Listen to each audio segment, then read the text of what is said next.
14, Estúdio Picho Fio.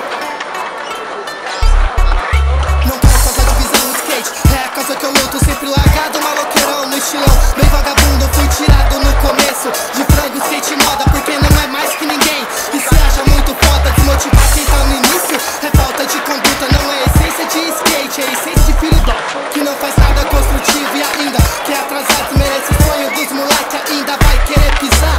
Por isso andei sozinho a maioria das vezes.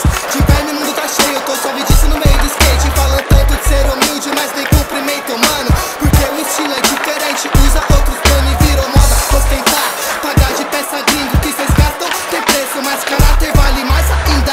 E não se paga com dinheiro nem bando importado. Prefiro meus amigos sorrindo e meu puxo rasgado. Todo mundo começou um dia, no começo também. Nenhum olho cê sabia, se crescer por manobra pra mim é coisa de otário. Não curtiu?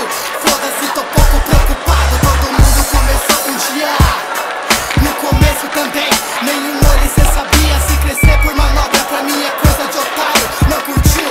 Foda-se, tô pouco preocupado. 8 anos na rua remando, fazendo o que gosto do jeito que posso. Chefe sem nós nem tem, me fez aprender coisas que não esqueço. Escrevo o quanto foi difícil pra mim começar, manter, continuar, ter que escutar nego falar que isso não era pra mim, ó.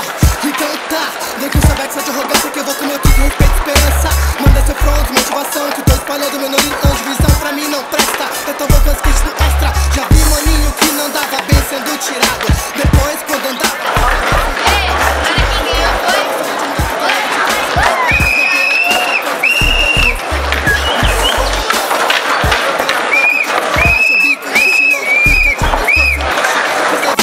mais do seu rolê, humildade é cada um cuidar do seu próprio viver. Todo mundo começou um dia, no começo